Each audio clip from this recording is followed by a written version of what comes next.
ನಾರಾಯಣಂ ಸುರಗುರುಂ ಜಗದೇಕನಾಥಂ ಭಕ್ತಪ್ರಿಯಂ ಸಕಲಲೋಕನಮಸ್ಕೃತಂಚ ತ್ರೈಗುಣ್ಯವರ್ಜಿತಮಜಂ ವಿಭುಮಾದ್ಯಮೀಶಂ ವಂದೇ ಭವಗ್ನಂ ಅಮರಾಸುರಸಿದ್ಧವಂದ್ಯಂ ನಾರಾಯಣಂ ನಮಸ್ಕೃತ್ಯ ನರಂ ಚೈವ ನರೋತ್ತಮಂ ದೇವೀಂ ಸರಸ್ವತೀಂ ವ್ಯಾಸಂ ತತೋ ಜಯಮುದೀರಯೇ. ಧರ್ಮಕ್ಷೇತ್ರೇ ಕುರುಕ್ಷೇತ್ರೇ ಸಮವೇತಾಯುತ್ಸವಃ ಮಾಮಕಾಃ ಪಾಂಡವಾಶ್ಚೈವ ಕಿಮಕುರುವತ ಸಂಜಯ. ಕರ್ಮದಲ್ಲಿನ ಅನೇಕ ಸಾಧ್ಯತೆಗಳನ್ನು ಹೇಳುತ್ತಾ ಕೃಷ್ಣ ಕರ್ಮ ಸಂಗ್ರಹವನ್ನು ಮಾಡಿದ.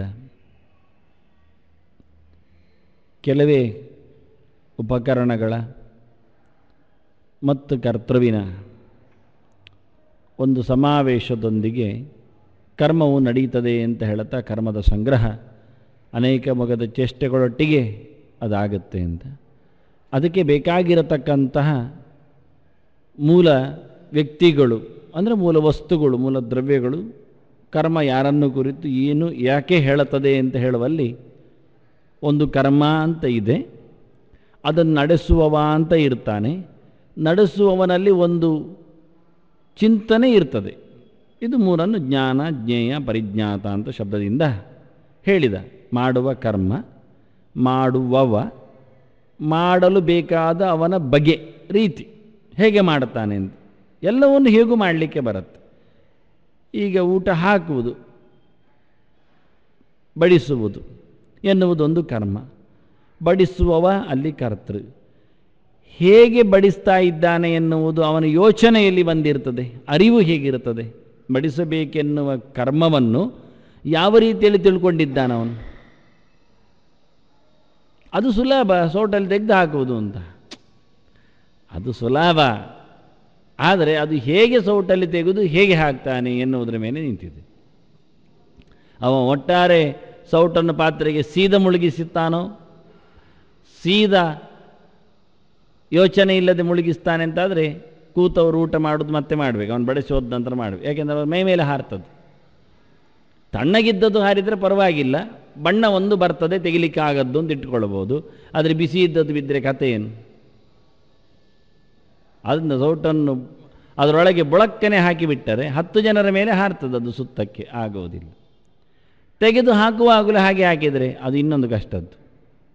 ಸೌಟಲ್ಲಿ ಬದ್ದ ಪದಾರ್ಥವನ್ನು ಎತ್ತಿ ಒಗೆಸಿದಂತೆ ಹಾಕಿದರೆ ಮೈ ಮೇಲೆ ಬೀಳ್ತದೆ, ನೆಲದ ತುಂಬ ಬೀಳ್ತದೆ, ಇನ್ನೊಬ್ಬ ಬಡಿಸುವ ಬಂದರೆ ಬೀಳಲಿಕ್ಕಿದ್ದಾನೆ ಅದರ ಮೇಲೆ, ವಸ್ತು ಹಾಳಾಗತ್ತೆ. ಅನ್ನಂ ನನಿಂದ್ಯಾ ತದ್ವ್ರತಂ ತಪ್ಪಿ ಹೋಗುತ್ತೆ. ಅದರೊಟ್ಟಿಗೆ ಚೆನ್ನಾಗಿಯೇ ತೆಗೆದಿದ್ದಾನೆ, ಚೆನ್ನಾಗಿ ಹಾಕಿದ್ದಾನೆ ಇಟ್ಟುಕೊಳ್ಳುವ. ಆದರೆ ಪೂರ ತೆಗೆದು ಪೂರ ಹಾಕುವಾಗಿಲ್ಲ. ಅದು ಮಗು ಇರಬಹುದು ಅಥವಾ ಅಶಕ್ತನಿರಬಹುದು. ಹಾಗಾದರೆ ತೆಗೆದದ್ದು ಪೂರ ಹಾಕುವುದಿಲ್ಲ, ಎಷ್ಟು ಬೇಕೋ ಅಷ್ಟೇ ಹಾಕ್ತಾನೆ.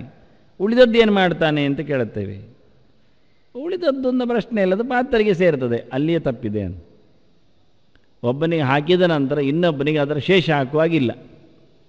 ಇದು ಬಡಿಸುವಲ್ಲಿ ಅತ್ಯಂತ ದೊಡ್ಡದಾಗಿರತಕ್ಕ ಒಂದು ವಿಧಾನ. ಯಾರಿಗೇ ಹಾಕಿ ಎಷ್ಟು ಬೇಕೋ ಅಷ್ಟು ಹಾಕಿಬಿಡಿ, ಅಲ್ಲಿ ಮುಗಿದೋಯ್ತು. ಆದರೆ ಹಿಂದೆ ತಂದು ಅದೇ ಸೌಟಲ್ಲಿ ಉಳಿಸಿಕೊಂಡು ಪಾತ್ರೆ ಹಾಕಿಕೊಂಡ್ರೆ ಎಲ್ಲ ಹಾಳಾಗಿ ಹೋಯಿತು. ಆದ್ದರಿಂದ ಎಷ್ಟು ಬೇಕು ಅಂತ ಎಲೆ ನೋಡಿದ ನಂತರ ಹಾಕಬೇಕು ಹೊರತು ತೆಗೆದ ನಂತರ ಹಾಕುವಾಗ ನೋಡುವುದಲ್ಲ ಅಂತ. ಹಾಕುವ ಮುಂಚೆ, ತೆಗೆಯುವ ಮುಂಚೆ ನೋಡ್ವಿ. ಇಷ್ಟು ಕಷ್ಟ ಇದೆ. ಇಲ್ಲಿ ಸಿಕ್ಕಿಬಿದ್ದೇವೆ ನಾವು. ಆದ್ದರಿಂದ ಒಂದು ಸೌಟಲ್ಲಿ ತೆಗೆದು 4 ಎಲೆಗೆ ಬಡಿಸುವುದು ಎನ್ನುವುದು ಬಡಿಸುವ ವಿಧಾನದಲ್ಲಿ ತಪ್ಪು. ಅವರಿಗೆ ಅದು ಪಾಠ ಆಗಲಿಲ್ಲ. ಊಟ ಮಾಡುವವರು ಕೇಳುವುದಿಲ್ಲ. ಅಷ್ಟು ಸಿಕ್ಕುವುದೇ ದೊಡ್ಡ ಸಂಗತಿ. ಬೇಕಾದರೂ ಊಟ ಮಾಡಿ, ಇಲ್ಲದ ಎದ್ದೋಗಿ ಹೇಳ್ತಾರೆ, ಅಲ್ಲಿ ಮುಗಿ. ಇದನ್ನು ಕೃಷ್ಣ ಇಟ್ಟುಕೊಂಡ. ಆದ್ದರಿಂದ ಜ್ಞಾನದ ಮಾರ್ಗವೇ ಅದ್ಭುತವಾದದ್ದು. ಇದು ಊಟದ ಹೊತ್ತಿನಲ್ಲಿ ಏನು ಮಾಡಿದರೂ ಹಸಿವು ಹೋಗುವುದಿಲ್ವಾ, ಹೊಟ್ಟೆ ತುಂಬಿದರೆ ಸಾಕಲ್ವಾ, ತತ್ವ ಒಂದು ನಮ್ಮದು, ಗುರಿ ಮಾತ್ರ ಮುಖ್ಯ, ತಲುಪುವುದು ಹೇಗಾದರೂ ಪರವಾಗಿಲ್ಲ ಅಂತ. ಅದೇ ತಪ್ಪು. ನಾವು ಗುರಿ ಒಂದನ್ನು ತಲುಪುವ ವಿಧಾನದಲ್ಲಿ ಚೆನ್ನಾಗಿಟ್ಕೊಳ್ಳುತ್ತೇವೆ. ಒಳ್ಳೆಯ ರೀತಿಯಿಂದ ಹೋಗು, ತಲುಪಿದ ಗುರಿ ಹೇಗಿದ್ದರೂ ನೀನು ನಡೆಯುವ ವಿಧಾನದಲ್ಲಿ ಚೆನ್ನಾಗಿರಲಿ. ಕಷ್ಟಪಡದೆ ಹೋಗು, ಕಷ್ಟ ಕೊಡದೆ ಹೋಗು, ಇಷ್ಟವಾಗಿಕೊಂಡು ಹೋಗು, ಇಷ್ಟವಾಗಿರಲಿ ಹೋಗುವಿಕೆ ಅಂತಾರೆ. ನಾವು ತುಳಿಯುವ ದಾರಿಯಲ್ಲಿ ರಾಡಿ ಎಬ್ಬಿಸಿ ಗಲೀಜು ಮಾಡಿ ಹೊಂಡ ತೆಗೆದು ಇನ್ಯಾರು ಬರದಂತೆ ಮಾಡಿಕೊಂಡು ಹೋದರೂ ತಪ್ಪೆ. ದಾರಿಯಲ್ಲಿ ಕಲ್ಲು ಮುಳ್ಳುಗಳೆಲ್ಲ ಇದ್ದದನ್ನು ತುಳಿದುಕೊಂಡು ಮೆಟ್ಟಿಕೊಂಡು ಹಾರಿಕೊಂಡು ಉರುಳಿಕೊಂಡು ಹೋಗುವುದು ತಪ್ಪೆ. ಹೇಗೂ ಹೋದರೆ ಗುರಿ ಮುಟ್ಟುವುದು ಒಂದೇ ಅಂತ ಹೇಳಿಕೊಂಡು ನಾವು ಗಲೀಜು ದಾರಿಯಲ್ಲಿ ಹೋದರೆ ಹೋಗಿ ಸೇರುವುದಿಲ್ಲ. ಯಾಕೆಂದರೆ ಗಲೀಜು ಮೈಗೆ ಮೆತ್ತಿಕೊಳ್ಳುವುದರಿಂದ ಬಂದಿರತಕ್ಕ ರೋಗದಿಂದಾಗಿ ನಾವು ಗುರಿ ಮುಟ್ಟುವ ಮೊದಲು ಆಸ್ಪತ್ರೆ ಹೋಗಿರ್ತೇವೆ, ನಮ್ಮ ದೇಹವನ್ನು ಅವಸಾನ ಮಾಡಿಕೊಂಡಿರ್ತೇವೆ. ಆದ್ದರಿಂದ ಎಲ್ಲ ದಾರಿಯೂ ಒಂದೇ ಕಡೆಗೆ ಸೇರ್ತದೆ ಹೇಳಬೇಡಿ, ಹೋಗುವುದಿಲ್ಲ ಅಂತ. ಎಲ್ಲ ದಾರಿಗಳು ಸೇರಿರ್ಬೋದು, ಆದರೆ ಎಲ್ಲ ದಾರಿಗಳು ಒಂದೇ ರೀತಿಯಾಗಿ ಸೇರಿಸುವುದಿಲ್ಲ, ಇಷ್ಟಂತೂ ಸತ್ಯ. ಅದು ಉಲ್ಲೇಖ ಮಾಡಿದೆ. ಆದ್ದರಿಂದ ದಾರಿ ಹಲವಿರಬಹುದು, ಗುರಿ ಒಂದೇ. ಆದರೆ ದಾರಿ ಹಲವಿನಲ್ಲಿ ಹಲವು ತೊಂದರೆಗಳಿರ್ಬೋದು ಎನ್ನುವುದನ್ನು ಸೇರಿಸಿಕೊಳ್ಳಿ ಅಂದರು. ನಾವು ನಿಮಗೆ ಸುಗಮವಾದ ದಾರಿ ಹೇಳುತ್ತೇವೆ, ಹಾಳು ಮಾಡಲಾಗದ ದಾರಿ ಹೇಳುತ್ತೇವೆ, ನೀವು ಹಾಳಾಗದ ದಾರಿ ಹೇಳಿಕೊಡ್ತೇವೆ ಅಂತ ಹೊರಡುದು. ಈಗ ಉಪದೇಶಕ, ಮಾರ್ಗದರ್ಶಕ ಯಾಕೆ ಬೇಕು ಕೇಳಿದರೆ, ಹಾಗಾದರೆ ಮಾರ್ಗದರ್ಶಕ ಬೇಡ, ಗೈಡ್ ಬೇಡ.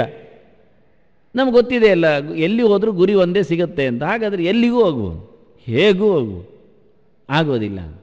ಬೇಗನೆ ಸುಲಭವಾಗಿ ಮುಟ್ಟುವ ವ್ಯವಸ್ಥೆ, ನಾವು ಅದುರದಂತೆ ಹೋಗಬೇಕು, ನೆಲವೂ ಹಾಳಾಗಬಾರ್ದು, ತೊಂದರೆಯೂ ಸಿಗಬಾರ್ದು, ಇದನ್ನೆಲ್ಲ ಇಷ್ಟುಕೊಳ್ಬೇಕಂತ. ಅದನ್ನು ಮುಖ್ಯವಾಗಿ ಕರ್ಮ ಮುಖ್ಯ ಅಲ್ಲ, ಕರ್ತೃ ಮುಖ್ಯ ಅಲ್ಲ, ಅಲ್ಲಿರತಕ್ಕಂಥ ಪ್ರಧಾನ ಪಾತ್ರ ವಹಿಸಿಕೊಳ್ಳುವುದು ಅರಿವು, ಅದು ಎತ್ತಿಕೊಳ್ಳು. ಇದನ್ನು ನಾವು ಹೊರತಂತ್ರದಲ್ಲಿ ಜೀವನ ಕ್ರಮದಲ್ಲಿಯೇ ಇಷ್ಟು ಕಷ್ಟದಲ್ಲಿ ನೋಡಿಕೊಳ್ಳುತ್ತೇವೆ.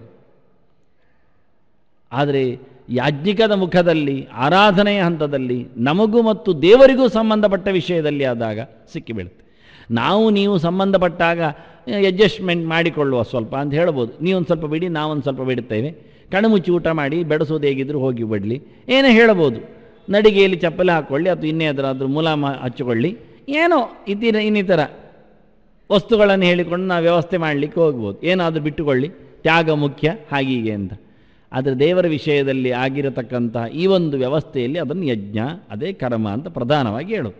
ಅದು ನಮ್ಮನ್ನು ಸಿಕ್ಕಿಸಿ ಆಗುತ್ತೋ ಬಿಡುತ್ತೋ ಅಂತ ಪಾಪ ಪುಣ್ಯದ ಯೋಚನೆಯಲ್ಲಿ ಫಲಪ್ರಧಾನವಾಗಿ ನಿಂತ ಕರ್ಮತಂತ್ರದಲ್ಲಿ ಬಂದಾಗ, ಅದು ದೈವಿಕ ಮುಖಕ್ಕೆ ಬಂದಾಗ ಇದೇ ವಸ್ತು ಬೆಳೆಸುವುದೇ ವಿಷಯ. ಬಳಸುವುದು ಅಂದರೆ ಅಗ್ನಿಗೆ ಆಹುತಿಯನ್ನು ಕೊಡುವುದು. ಯಾವ ದ್ರವ್ಯವನ್ನು ಕೊಡ್ತೀರಿ, ಹೇಗೆ ಕೊಡ್ತೀರಿ, ಯಾವ ರೀತಿಯಲ್ಲಿ ಕೈ ಇರ್ತದೆ, ಕೈ ಹೀಗಿರಬೇಕಾ, ಹೀಗಿರಬೇಕಾ, ಎಸೆಯಬೇಕಾ, ಹೀಗೆ ಹಾಕಬೇಕಾ, ಎತ್ತರದಲ್ಲಿ ಎಸೆಯಬೇಕು, ಎಂಥ ಕತೆ ಹೇಗೆ ಗೊತ್ತಾಗೋದು? ನಿಧಾನಕ್ಕೆ ಎತ್ತಿ ಹಾಕುವುದು. ಮಗುವಿಗೆ ಬಾಯಿ ತುತ್ತು ಕೊಡುವಾಗ ಲೆಕ್ಕ ಉಂಟು, ಗಮ್ಮತ್ತಿರುತ್ತೆ. ಕೇಳಿದರು, ನಮಗೆಲ್ಲ ಒಳ್ಳೆ ಪ್ರಶ್ನೆಗಳು ಬಂದಿರ್ತವೆ. ಮಕ್ಕಳಿಗೆ ತಿನ್ನಿಸುವುದು ಹೇಗೆ ಅಂತ, ಅದೊಂದು ದೊಡ್ಡ ಸಂಗತಿಯಲ್ಲ ತಿನ್ನಿಸುವವರಿಗೆ, ಮಕ್ಕಳಿಗೆ, ತಾಯಂದಿರಿಗೆ. ಆದರೆ ತಿಳ್ಕೊಳ್ಬೇಕು ಅಂತ ಆಸೆ ಇದ್ದರೆ ಮಾತ್ರ ಭಾರಿ ಕಷ್ಟ ಆಗುತ್ತೆ. ಹೌದಲ್ಲ, ಹೇಗೆ ತಿನ್ನಿಸುವುದು? ಮಗುವಿಗೆ ಊಟ ಮಾಡಿಸುವುದು ಹೇಗೆ? ತುತ್ತು ತೆಗೆದ ನಂತರ ಸೀದ ತುತ್ತನ್ನು ಕೈ ಮೇಲೆ ಮಾಡಿಕೊಂಡಿಡ್ಲಿಕ್ಕೋ, ಕೈ ಕೆಳಗೆ ಮಾಡಿಕೊಂಡಿಡ್ಲಿಕ್ಕೋ, ಮಗುವಿನ ಬಾಯಿಯನ್ನು ಮೇಲೆ ಮಾಡಿ ಹಾಕಲಿಕ್ಕೋ, ಅಥವಾ ನಮ್ಮ ಬಾಯಿ ಆ ಮಾಡಿ ಹಾಕಲಿಕ್ಕೋ, ಅದು ಕೆಲವು ಇರುತ್ತದೆ. ಮಗುವಿಗೆ ತಿನ್ನಿಸೋರು ಅವರು ಆ ಮಾಡಿರ್ತಾರೆ, ಮತ್ತೆ ಕೊಡ್ತಾರೆ. ಅವರು ತಿಂದು ಕೊಟ್ಟರೆ ಇನ್ನೂ ಕಷ್ಟ ಇರುತ್ತೆ. ಹಾಗೆ ಅಗ್ನಿಯಲ್ಲಿ ಆಹುತಿ ಕೊಡುವಾಗ ನಿಮ್ಮ ಕೈ ಹೇಗಿರ್ತದೆ ಅಂತ ಕೇಳಿಕೊಂಡು, ನೀವು ದರ್ವಿಯನ್ನು, ಸೃಕ್ಸೃವವನ್ನು ಅಗ್ನಿಗೆ ಕೊಡತಕ್ಕಂಥ ಆಹುತಿಗೆ ಇರತಕ್ಕಂತಹ ಒಂದು ಪಾತ್ರ ವಿಶೇಷ, ಅದನ್ನು ಸೃಕ್ಕು ಸೃವ ಅಂತ ಕರೀತಾರೆ. ಅದು ಸೌಟು ಸಟ್ಟಗ ಎಲ್ಲ ಹೇಳುವುದಿಲ್ಲ, ಶಬ್ದ ಬೇರೆ ಹೇಳ್ತಾರೆ. ಅದನ್ನು ಹಿಡ್ಕೊಳ್ಳುವ ವಿಧಾನ, ಬೆರಳುಗಳ ವ್ಯವಸ್ಥೆ, ಯಾವ ಬೆರಳಿನಿಂದ, ಯಾವ ಮುದ್ರೆಯಿಂದ, ಅದಕ್ಕೆಲ್ಲ ಮುದ್ರೆ ಅಂತಾನೆ. ಬೆರಳುಗಳ ವಿನ್ಯಾಸದ ಕ್ರಮಕ್ಕೆ ಹೆಸರು ಅವರು ಮುದ್ರೆ ಅಂತ. ಯಾವ ಮುದ್ರೆಯಿಂದ ದರ್ವಿಯನ್ನು ಇಟ್ಕೊಳ್ತೀರಿ, ಸೌಟನ್ನು ಇಟ್ಕೊಳ್ತೀರಿ, ಸೃಕ್ಸೃವಗಳನ್ನು ಇಟ್ಕೊಳ್ತೀರಿ, ಹೇಗೆ ನೀವು ಕೊಡ್ತೀರಿ? ಉತ್ತಾನ ಪಾಣಿನ ಅಂತಾರೆ ಜುಹಿಯಾದ ಅನ್ನುವಾಗ. ಕೈ ಮೇಲಕ್ಕಾಗಿರಬೇಕು, ಕೆಳಕ್ಕಿರಬಾರ್ದು, ದಾನಕ್ಕೆ ಕೈ ಕೆಳಗೆ ಬರಬೇಕು, ಹೋಮಕ್ಕೆ ಕೈ ಮೇಲೆ, ಇದೆಲ್ಲ ವಾಕ್ಯಗಳೆಲ್ಲ ಸಿಗ್ತವೆ. ಹುಡುಕಬೇಕು, ಕೇಳಬೇಕು, ಅರ್ಥ ಮಾಡಿಕೊಳ್ಳು. ಆದ್ದರಿಂದ ಈಗ ನಮಗೆ ನಾನು ಪೂರ ಹೇಳುವುದಿಲ್ಲ, ಅದಕ್ಕೆ ಹೇಳಿದರೆ ಅದನ್ನು ನಾಳೆ ಗುರುತಿಸ್ತೀರಿ. ಹೋಮ ಮಾಡುವವರನ್ನು ನೋಡಿ, ಅವ್ರಿಗೆ ಗೊತ್ತಿಲ್ಲ ಎನ್ನುವುದು ಗೊತ್ತಾಗಿಬಿಡುತ್ತೆ, ಚೆನ್ನಾಗಿ ಗೊತ್ತಾಗತ್ತೆ, ಸುಲಭವಾಗಿ ಗೊತ್ತಾಗತ್ತೆ. ಉಳಿದದೆಲ್ಲ ಎಷ್ಟು ಆಟ ಆಡ್ತಾ ಇದ್ದಾರೆ, ಎಷ್ಟು ಕಾಟ ಪಡ್ತಾರೆ ಎನ್ನುವುದು ಶಾಸ್ತ್ರವನ್ನು ಓದಿದಾಗ ಅರ್ಥ ಆಗುತ್ತೆ, ಚೆನ್ನಾಗಿ ಅರ್ಥ ಆಗುತ್ತೆ ವಾಸ್ತವವಾಗಿ. ಹಾಗಾಗಿ ಇದನ್ನು ಕೃಷ್ಣ ಎತ್ತಿ ಹಿಡ್ಕೊಂಡ, ಅದನ್ನು ಇಟ್ಕೊಳ್ತಾನೆ. ಆದ್ದರಿಂದ 3 ವಸ್ತುವನ್ನು ಜ್ಞಾನಂ ಜ್ಞೇಯಂ ಪರಿಜ್ಞಾತ ಹೇಳ್ತಾ ಅದರ ವೈವಿಧ್ಯಗಳ ಬಗ್ಗೆ ಇವತ್ತು ಮಾತಾಡ್ತಾನೆ, ಮುಂದುವರಿಸ್ತಾನೆ. ಜ್ಞಾನಂ ಕರ್ಮಚ ಕರ್ತಾಚ ತ್ರಿದೈವ ಗುಣಭೇದತಃ ಪ್ರೋಚ್ಯತೆ ಗುಣಸಂಖ್ಯಾನೇ ಯಥಾವತ್ ಶೃಣು ತಾನ್ಯಪಿ. ಈಗ 3ರ ಸಮಾವೇಶಕ್ಕೆ ಮತ್ತೆ ಬಂದ. ಸತ್ವರಜಸ್ಸು ತಮಸ್ಸಿನ ಬಗ್ಗೆ, ಗುಣತ್ರಯದ ಬಗ್ಗೆ ಇದು ಕೆಲಸ ಮಾಡ್ತದೆ ಅಂತ ಹೇಳಲಿಕ್ಕೆ ಶುರು ಮಾಡಿದ. ಕರ್ಮ ಸಂಗ್ರಹ ಮಾಡಿದ, ಅದರ ಒಟ್ಟಿಗೆ ಕರ್ಮದ ಚೋದನೆಯ ಸಂಗ್ರಹ ಮಾಡಿದ. ಇದೇ ಇಷ್ಟಿರುವುದು 3 ಅಂತ ಹೇಳಿದ. ಯಾವುದು 3 ಕೇಳಿದರೆ, ಒಂದು ಅರಿವು ಜ್ಞಾನ, ಮತ್ತೊಂದು ಕರ್ಮ, ಇನ್ನೊಂದು ಕರ್ತ. ಕರ್ಮ ಎನ್ನುವುದು ಕ್ರಿಯೆಗಳು, ಆ ಕ್ರಿಯೆಯನ್ನು ನಡೆಸುವವನು ಕರ್ತರಿದ್ದಾನೆ. ಅವನಿಗೆ ಅರಿವು ಇಲ್ಲದೆ ಮಾಡಲಿಕ್ಕೆ ಆಗುವುದಿಲ್ಲ. ಅದೇ ತಪ್ಪರಿವಿನಿಂದ ಮಾಡ್ತಾನೋ ಸರಿ, ಅಲ್ಲಿ ಅರಿವಿನ ಮೇಲೆ ಹೆಚ್ಚು ಕಡಿಮೆ. ಈಗ ಅದೇ ಮೂರು ಹೇಳ್ತಾನೆ. ಅಂದ ಜ್ಞಾನಂ ಅದು ಮೂರು, ಜ್ಞೇಯಂ ಕರ್ಮ ಅದು ಮೂರು, ಪರಿಜ್ಞಾತ ಕರ್ತೃ ಅದು ಮೂರು. ಇನ್ನು ಹೇಳಿದ್ದನ್ನೇ ಬದಲಾಯಿಸಿ ಹೇಳಿದ, ಅರ್ಥ ಆಗುವಾಗೆ ಹೇಳಿದ. ಆದ್ದರಿಂದ ಜ್ಞಾನಂ ಕರ್ಮಚ ಕರ್ತಾಚ ತ್ರಿದೈವ ಗುಣಭೇದತಃ ಇದು ಮೂರು ಮೂರು ಆಗ್ತದೆ. ಅದನ್ನು ಸಾತ್ವಿಕ ಜ್ಞಾನ, ರಾಜಸ ಜ್ಞಾನ, ತಾಮಸ ಜ್ಞಾನ. ಸಾತ್ವಿಕ ಕರ್ಮ, ರಾಜಸ ಕರ್ಮ, ತಾಮಸ ಕರ್ಮ. ಸಾತ್ವಿಕ ಕರ್ತೃ, ರಾಜಸ ಕರ್ತೃ, ತಾಮಸ ಕರ್ತೃ. ಅದು ಈ ಮೂರು ವಸ್ತುಗಳ ಮೂರು ಮುಖಗಳನ್ನು ನಾನು ನಿನಗೆ ಹೇಳುತ್ತೇನೆ ಅಂತ ಹೇಳ್ತಾನೆ. ಮುಂದಕ್ಕೆ ಹೇಳ್ತಾನೆ, ಯಾರು ಸಾತ್ವಿಕ, ಮೊದಲು ಶುರು ಮಾಡ್ತಾನೆ ಜ್ಞಾನದಿಂದಲೇ. ಯಾವುದು ಸಾತ್ವಿಕ ಜ್ಞಾನ? ಹೀಗಿದ್ದರೆ ಅರಿವನ್ನು ನಿಜವಾಗಿ ಅರಿವು ಅಂತ ಹೇಳುತ್ತಾರೆ. ಹೇಗಿರಬೇಕು ಅರಿವಿನ ವ್ಯವಸ್ಥೆ, ತಿಳ್ಕೊಳ್ಳುವುದು ಹೇಗೆ ಅನ್ನೋದನ್ನು ಹೇಳುತ್ತಾನೆ. ಹಾಗೆಯೇ ಕರ್ಮದ ಬಗ್ಗೆ ಸಹ ಯಾವುದು ಸಾತ್ವಿಕ ಕರ್ಮ, ಹೇಗೆ ಮಾಡಿದಾಗ ಕರ್ಮ ಅದು ಸಾತ್ವಿಕ ಅನಿಸಿಕೊಳ್ಳುತ್ತೆ, ಅದು ಯಾವ ರೀತಿಯಲ್ಲಿ ದುಡಿಸಿಕೊಂಡಾಗ ಕರ್ಮ ನಮಗೆ ರಾಜಸ ಅಂತ ಕಾಣುತ್ತೆ, ತಾಮಸದ ಲಕ್ಷಣ ಏನು ಕರ್ಮದ್ದು ವಿಧಾನದಲ್ಲಿ, ಯಾವ ಕರ್ಮಗಳು ಅಂತಲ್ಲ, ಕರ್ಮ ಮಾಡುವಾಗ ಆಗತಕ್ಕಂಥ ವ್ಯವಸ್ಥೆ. ಕರ್ತೃವಿನ ಬಗ್ಗೆ ಹಾಗೆ ಸಾತ್ವಿಕ ಕರ್ತೃ ಯಾರು, ರಾಜಸ ಯಾರು, ತಾಮಸ ಯಾರು ಅಂತ ಇಷ್ಟವರೆಗೆ ಹೇಳದ ಕರ್ಮದ ಚೌಕಟ್ಟಿನಲ್ಲಿ ಬರತಕ್ಕಂತಹ ಗುಣತ್ರಯ ಮತ್ತೆ ವಿಭಾಗ ಇತ್ತು. ಮೂರು ವಿಷಯದಲ್ಲಿ ಮೂರು, ಅಲ್ಲಿಗಿಂತ ಮೂರು ವಿಷಯದಲ್ಲಿ ಮೂರು ವಿಷಯ ಹೇಳಬೇಕಾಗತ್ತೆ ಅವನಿಗೆ. ಇದನ್ನು ಹೇಳುತ್ತೇನೆ ಅಂತ ನಾವು ತ್ರಿದೈವ ಗುಣಭೇದತಃ. ಇದು ಎಷ್ಟು ಬಗೆ ಉಂಟು ಕೇಳಿದರೆ ಮೂರೇ ಬಗೆ. ಕರ್ಮ ಎಷ್ಟು ಬಗೆ ಉಂಟು?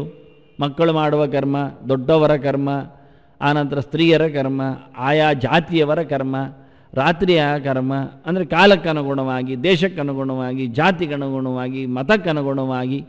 ಅಯ್ಯ ಅದೆಲ್ಲ ಇಲ್ಲಯ್ಯ, ಎಲ್ಲಿ ಏನಿದ್ರೂ ಸಹ ಮೂರೇ ಅಂದ.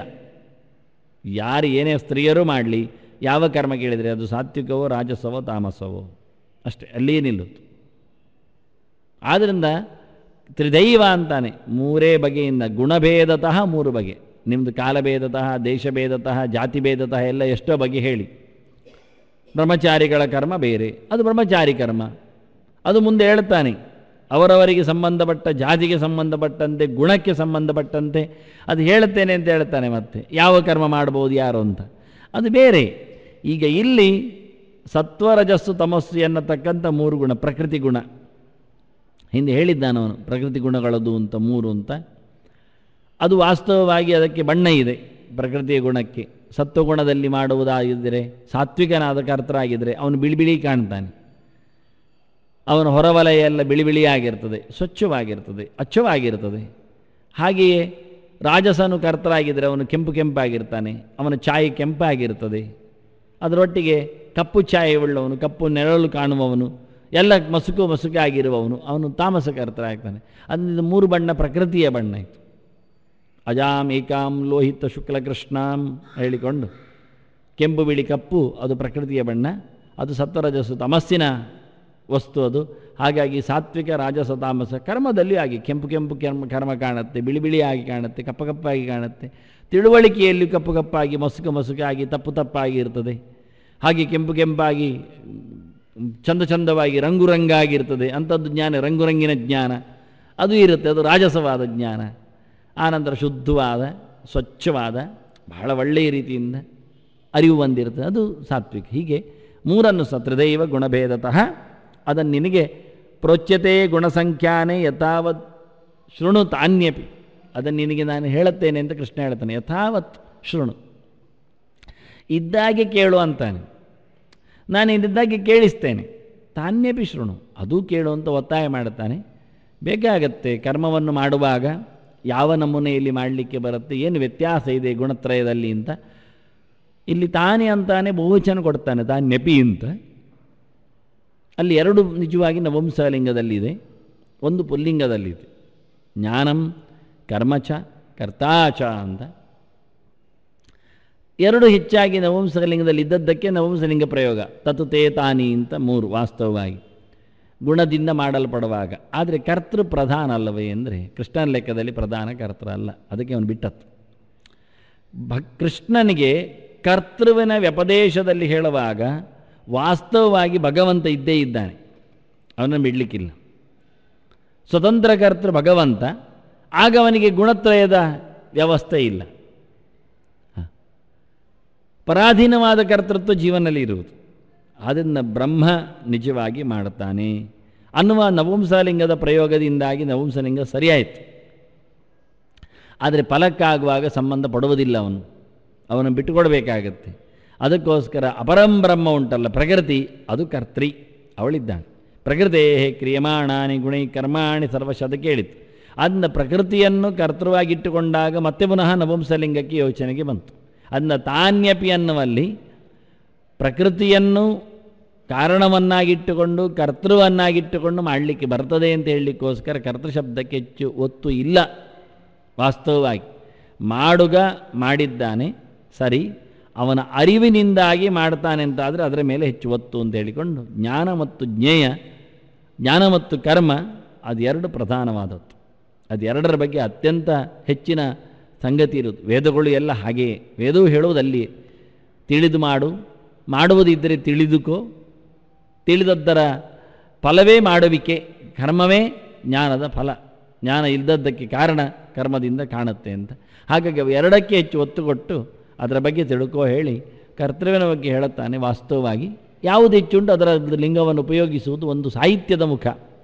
ಆ ಲೆಕ್ಕದಲ್ಲಿ ಇತರವನ್ನು ಸೇರಿಸಿಕೊಳ್ಳುವ ಮೂಲಕ ಅಂದೆ, ಅದಕ್ಕೂ ಹೆಚ್ಚಾಗಿ ಸಾಹಿತ್ಯದ ಮುಖವನ್ನು ಉಲ್ಲೇಖ ಮಾಡಿ ತಾನ್ಯಪಿ ಯಥಾವ ಶೃಣು ಕೇಳುವಂತಾನೆ. ಕೇಳುವಂದಾಗ ಕೃಷ್ಣ ಹೇಳ್ತಾನೆ ಅದಕ್ಕೆ ಪುರಾವೆ ಕೊಡ್ತೇನೆ ಅಂತ.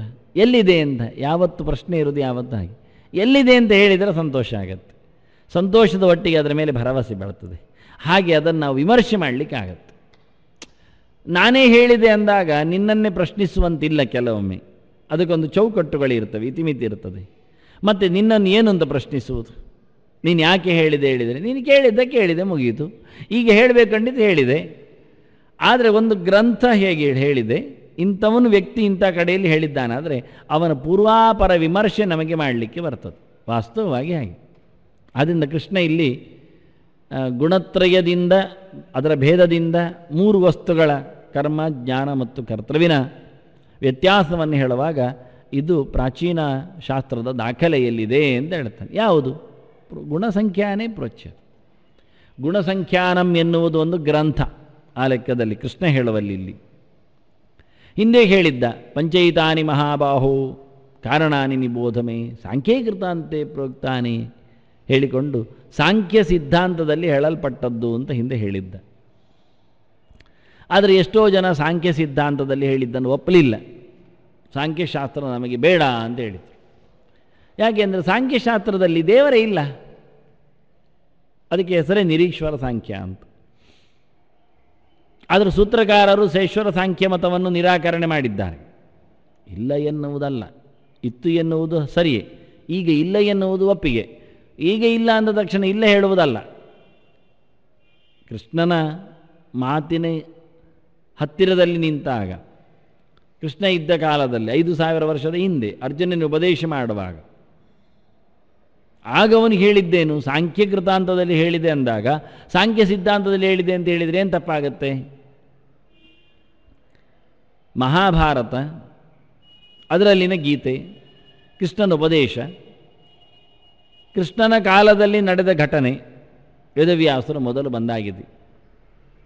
ಕೃಷ್ಣ ವ್ಯಾಸರ ನಂತರದಲ್ಲಿ 600 ವರ್ಷದ ನಂತರ ಅವತರಿಸಿದವ. ವ್ಯಾಸ ಷಟ್ಶತವರ್ಷೀಯ ಧೃತರಾಷ್ಟ್ರಂ ಅಜೀಜನತಂದ. ವೇದವ್ಯಾಸರು ಪರಾಶರರಲ್ಲಿ ಯಮುನೆಯ ದ್ವೀಪದಲ್ಲಿ ಸತ್ಯವತಿಯಿಂದ ಅವತರಿಸಿದ ನಂತರ 600 ವರ್ಷದ ನಂತರ ವೇದವ್ಯಾಸರಿಗೆ ಹಸ್ತಿನಪುರದಲ್ಲಿ ಅಂಬಿಕೆಯಲ್ಲಿ ಧೃತರಾಷ್ಟ್ರ ಬಂದತ್ತು. ಅವತಾರ ಆಗಿ 600 ವರ್ಷ ಆಗಿದೆ. ವ್ಯಾಸ ಷಟ್ಶತವರ್ಷೀಯ ಧೃತರಾಷ್ಟ್ರಂ ಅಜೀಜನತ ಅಂತ ವೇದವ್ಯಾಸ ತನ್ನ ಧೃತರಾಷ್ಟ್ರ ಮಗನಾದ ಸಮಯದ ದಾಖಲೆಯನ್ನು ಸ್ಕಾಂದ ಪುರಾಣದಲ್ಲಿ ಕೊಟ್ಟಿದ್ದಾರೆ. ಅವರೇ ಕೊಟ್ಟದ್ದು. ಅದರಿಂದ ಅವರದ್ದೇ ಇದು ಡೈರಿ, ದಿನಚರಿ ಏನಾಗಿದೆ ಎನ್ನುವುದು ಅವರೇ ಬರೆದಿಟ್ಟಿದ್ದಾರೆ. ಧೃತರಾಷ್ಟ್ರ ಹುಟ್ಟಿದ ಬಳಿಕ ದುರ್ಯೋಧನ ಬಂದತ್ತು, ಗೊತ್ತು ನಮಗೆ. ದುರ್ಯೋಧನ ಹುಟ್ಟುವ ಮುಂಚೆ ಧರ್ಮರಾಜ ಬಂದಿದ್ದಾನೆ. ದುರ್ಯೋಧನ ಬಂದ ಮರುದಿನ ಭೀಮಸೇನ ಹುಟ್ಟಿದ್ದಾನೆ.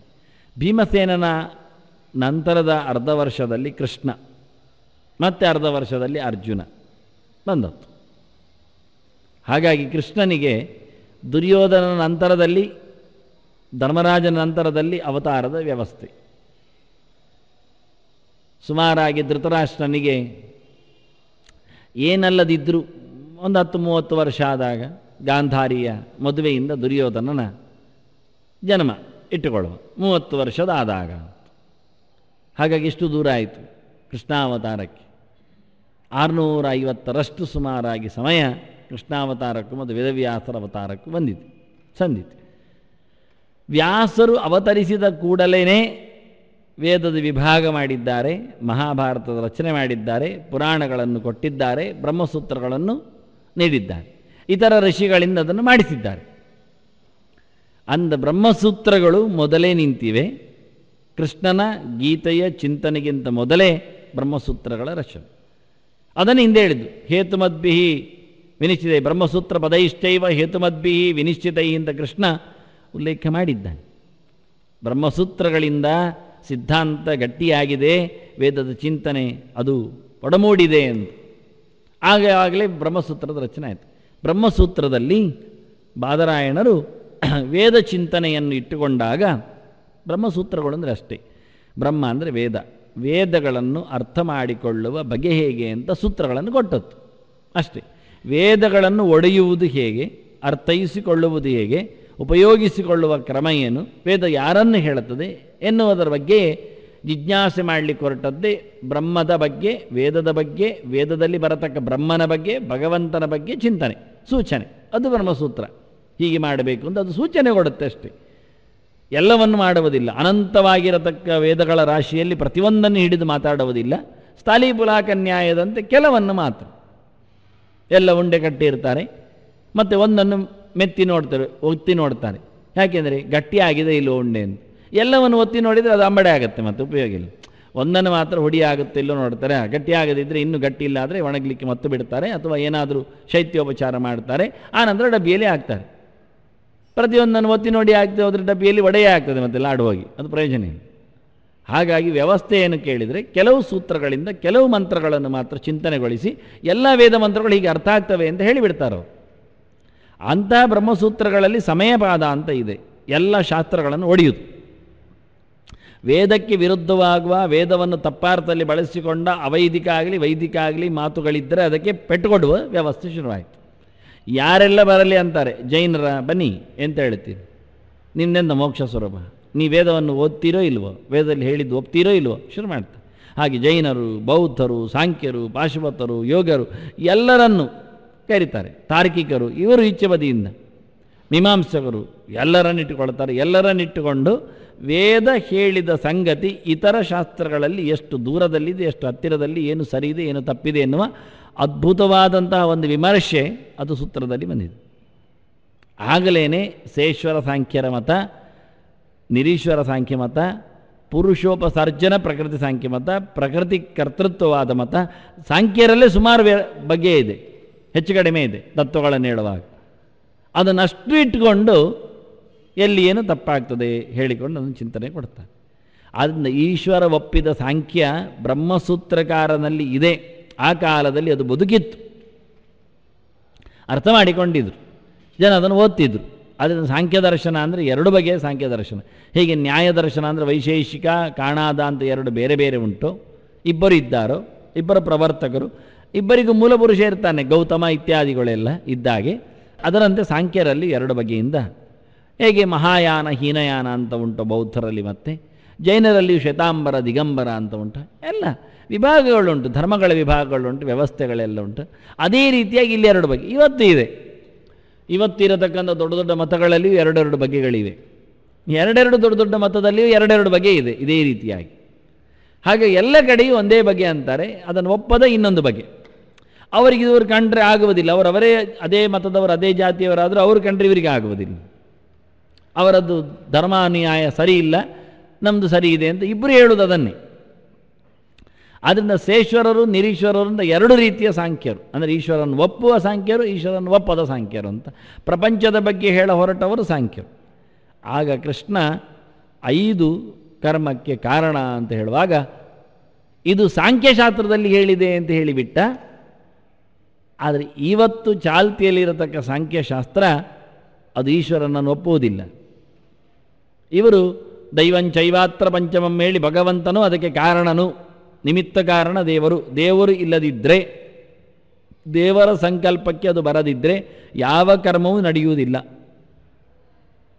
ಅದು ಮುಖ್ಯ ಅಂತ. ಯಾರೇ ಏನು ಕೆಲಸ ಮಾಡಲಿ, ಎಲ್ಲೇ ನಡೆಸಿಕೊಡಲಿ, ಅದು ದೇವರು ಅದಕ್ಕೆ ಪ್ರೇರಣೆ ಕೊಡದಿದ್ದರೆ, ಆಯಿತು ಅನ್ನದಿದ್ದರೆ ಅದು ಆಗುವುದಿಲ್ಲ. ಇಷ್ಟೇ, ಅದು ಪ್ರಧಾನವಾದಂಥ ಒಂದು ಕಾರಣ. ದೇವರೇ ಇಲ್ಲದಿದ್ದರೆ ಅದನ್ನು ಹೇಳುವುದೆಂಥದ್ದು ಕೇಳಿದರೆ, ಅದಕ್ಕೆ ಹೇಳಿಬಿಟ್ರು ಇಲ್ಲ ಅಂತ. ಭಗವಂತನ ಬಗ್ಗೆ ಒಪ್ಪದೇ ಇರತಕ್ಕ ಸಾಂಖ್ಯಶಾಸ್ತ್ರ ಆವತ್ತಿದ್ದದ್ದಲ್ಲ, ದೇವರನ್ನು ಒಪ್ಪುವ ಸಾಂಖ್ಯಶಾಸ್ತ್ರ ಆವತ್ತಿತ್ತು.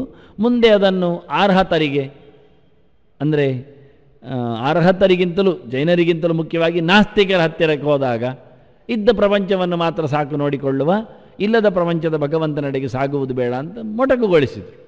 ಅದನ್ನ ಕೃಷ್ಣ ಸಾಂಖ್ಯಶಾಸ್ತ್ರವನ್ನು ಹೇಳುವಲ್ಲಿ ಶ್ರೇಷ್ಠರ ಸಾಂಖ್ಯವನ್ನು ಎತ್ತಿಕೊಂಡು ಹಿಂದೆ ಹೇಳಿದ್ದಾನೆ. ಆದರೆ ಅನೇಕ ಜನರಿಗೆ ಸಾಂಖ್ಯಶಾಸ್ತ್ರ ಇವತ್ತು ಉಪಲಬ್ಧಿಯಲ್ಲಿ ಈಶ್ವರನನ್ನು ಒಪ್ಪದೇ ಇರುವುದರಿಂದ ಸಾಂಖ್ಯೇ ಕೃತಾಂತೆ ಎನ್ನುವುದಕ್ಕೆ ಜ್ಞಾನ ಅಂತ ಹೇಳಿಕೊಂಡು, ಸಾಂಖ್ಯಂ ಅಂದರೆ ಜ್ಞಾನ, ಬುದ್ಧಿ ಅಂತ ಹೇಳ್ತಾ, ಜ್ಞಾನಶಾಸ್ತ್ರ ಅಂತ ಹೇಳಿದರೆ ಅದು ವೇದ ಅಂತ ಹೇಳಿಕೊಂಡು, ವೇದದಲ್ಲಿ, ಉಪನಿಷತ್ತುಗಳಲ್ಲಿ, ಜ್ಞಾನಕಾಂಡದಲ್ಲಿ ಹೀಗೆಲ್ಲ ಅರ್ಥ ಮಾಡಿಕೊಂಡ್ರು. ಆದರೆ ಕೃಷ್ಣ ಹಾಗೆ ಅರ್ಥ ಮಾಡಲಿಕ್ಕೆ ಹೇಳಲಿಲ್ಲ. ಕೃಷ್ಣ ಸಾಂಖ್ಯಶಾಸ್ತ್ರ ಇಟ್ಟುಕೊಂಡ, ಅದನ್ನು ಇಲ್ಲಿ ಎತ್ತಿಕೊಂಡ, ಪ್ರೋಚ್ಯತೆ ಗುಣಸಂಖ್ಯಾನೆ ಅಂತ ಅಲ್ಲಿಗೆ ತಂದ. ಈಗ ಒಪ್ತಾರೆ ಎಲ್ಲರೂ. ಯಾಕೆಂದರೆ ಈಗ ದೇವರ ಸುದ್ದಿ ಇಲ್ಲಲ್ಲ, ಆದ್ದರಿಂದ ಪರವಾಗಿಲ್ಲ ಅಂತ. ನೋಡಿ ಎಷ್ಟು ಗಮ್ಮತ್ತುಂಟು. ದೇವರ ವಿಷಯ ಬಂದಾಗ ಇವತ್ತು ಸಿಗತಕ್ಕ ಹೊತ್ತಗೆಯಲ್ಲಿ, ಅಂದರೆ ನಿರೀಶ್ವರ ಸಾಂಖ್ಯದಲ್ಲಿ ದೇವರಿಲ್ಲೇ ಹೇಳಿ ಅದು ಸಬ್ಜೆಕ್ಟೇ ಅಲ್ಲ ಅವರಿಗೆ. ಸಾಂಖ್ಯಕೃತ ಅಂತ ಅಂದರೆ ಅದಕ್ಕೆ ಯೋಗಾರ್ಥ ಮಾಡಿಕೊಂಡು, ಸಂಖ್ಯಾ ಅಂದರೆ ಜ್ಞಾನ ಅಂತ ಮಾಡಿಕೊಂಡು, ಜ್ಞಾನವುಳ್ಳದ್ದು ಹೇಳಿ ವೇದ ಅಂತೇನೋ ಅರ್ಥ ಮಾಡಿಕೊಂಡು, ಹೆಸರು ಓದಿದ್ದನ್ನು ಶಬ್ದ ಹೇಳುವುದಿಲ್ಲ, ಪುಸ್ತಕ ಅಲ್ಲ ಅದು, ಸಾಂಖ್ಯಶಾಸ್ತ್ರ ಅಂತ ಬರೆದಿದೆ. ಅಲ್ಲಪ್ಪ, ಸಾಂಖ್ಯ ಅಂದರೆ ಜ್ಞಾನ ಅಂತ ಅರ್ಥ, ಜ್ಞಾನವುಳ್ಳದ್ದು ಶಾಸ್ತ್ರ ಅಂತ ಅರ್ಥ, ಅದು ವೇದ ಅಂತ ಅರ್ಥ ಅಂತ ಬೇರೆ ಮಾಡಿತು. ಶೀರ್ಷಿಕೆಯನ್ನು ಬದಲಾಯಿಸಿದರು, ಶೀರ್ಷೆ ಅರ್ಥವನ್ನು ವ್ಯತ್ಯಾಸ ಮಾಡಿದರು. ಇಲ್ಲಿ ಆಗುವ ಗುಣಸಂಖ್ಯಾನ ಅಂದರೆ ಸಾಂಖ್ಯಶಾಸ್ತ್ರ ಇಟ್ಟುಕೊಂಡು, ಯಾಕೆಂದರೆ ಇದು ಪರವಾಗಿಲ್ಲ, ಇದರಲ್ಲಿ ದೇವರ ಸುದ್ದಿ ಅಲ್ಲ, ಲೆಕ್ಕದ ಸುದ್ದಿ. ಸತ್ವರಜಸ್ಸು ತಮಸ್ಸು ಮೂರು ಗುಣಗಳಲ್ಲಿ ಜ್ಞಾನ ಜ್ಞೇಯ ಕರ್ತೃ ಹೇಗಿದ್ದಾನೆ ಹೇಳುವುದು, ಅದು ಪರವಾಗಿಲ್ಲ, ಉಂಟಲ್ಲಿ ತಗೊಳ್ಳಿ. ಇವತ್ತಿದ್ದ ನಿರೀಶ್ವರ ಸಾಂಖ್ಯದಲ್ಲೇ ಇಲ್ಲಿ ಉಲ್ಲೇಖ ಮಾಡ್ತಾರೆ, ಹೌದು ಅಂತ. ಅಲ್ಲಿಗೆ ಬಂದಾಗ ದೇವರ ಸುದ್ದಿ ಬಂದಾಗ ಅದರಲ್ಲಿಲ್ಲ ಅಂತ ಬಿಡ್ತಾರೆ. ಒಂದೇ ಪ್ರಕರಣದಲ್ಲಿ ಕರ್ಮದ ವಿಷಯದಲ್ಲಿ ಒಂದೇ ಕಡೆಯಲ್ಲಿ ಒಬ್ಬನೇ ನಿಂತು ಒಬ್ಬನಿಗೆ ಅಧಿಕಾರಿಗೆ ಹೇಳುತ್ತಿರುವಾಗಲೇ ಎರಡು ಪುಸ್ತಕಗಳು ಉಲ್ಲೇಖ ಮಾಡ್ತವೆ. ಒಮ್ಮೆ ನಿರೀಶ್ವರ ಸಾಂಖ್ಯ, ಒಮ್ಮೆ ಶ್ರೇಷ್ಠರ ಸಾಂಖ್ಯ ಅಂತ ಹೇಳಿಕೊಂಡು ಇದೆಂಥ ಕತೆ ಹೇಳ್ತಾರೆ. ಒಮ್ಮೆ ಸಾಂಖ್ಯ ಶಬ್ದಕ್ಕೆ ವೇದಾಂತ ಅರ್ಥ ಮಾಡೋದು, ಇನ್ನೊಮ್ಮೆ ಸಾಂಖ್ಯ ಇಲ್ಲದರಲ್ಲಿ ಸಾಂಖ್ಯಶಾಸ್ತ್ರ ಅಂತ ಅರ್ಥ ಮಾಡೋದು. ಯಾಕೆ ಇದು ಒದ್ದಾಟ? ಯಾವತ್ತು ಪ್ರಕರಣಕ್ಕೆ ಅರ್ಥಭೇದ ಮಾಡಲಿಕ್ಕಿಲ್ಲ. ತೊಂದರೆ ಇದ್ದರೆ ಮಾಡ್ಬೋದು. ಊಟಕ್ಕೆ ಕೂತಾಗ ಸೈಂಧವ ಮಾನಯ ಅಂದ, ಊಟ ಆದ ನಂತರ ಸೈಂಧವ ಮಾನಯ ಅಂದ. ನೋಡಿ, ಈ ಶಬ್ದ ಒಂದೇ ಹೇಳಿದ್ದಾನೆ, ಆದ್ದರಿಂದ ಹೇಳಿಕೊಂಡು ಊಟಕ್ಕೆ ಕೂತಾಗ ಕುದುರೆ ತಂದು ಬಿಟ್ಟವ. ಕುದುರೆ ಅಲ್ಲಯ್ಯ, ಅಂದರೆ ಸಿಂಧು ದೇಶದಲ್ಲಿ ಹುಟ್ಟಿದ್ದು ಸೈಂಧವ ಅಂದರೆ ಕುದುರೆ, ಇನ್ನು ಹೋಗುವುದು ಅಂತ ಹೇಳಿಕೊಂಡು ಕುದುರೆ ತಾ ಅಂತ ಹೇಳಿದ್ದಾನೆ. ಊಟದ ಕೊನೆಗೆ ಕುದುರೆ ತಂದಿಟ್ಟ.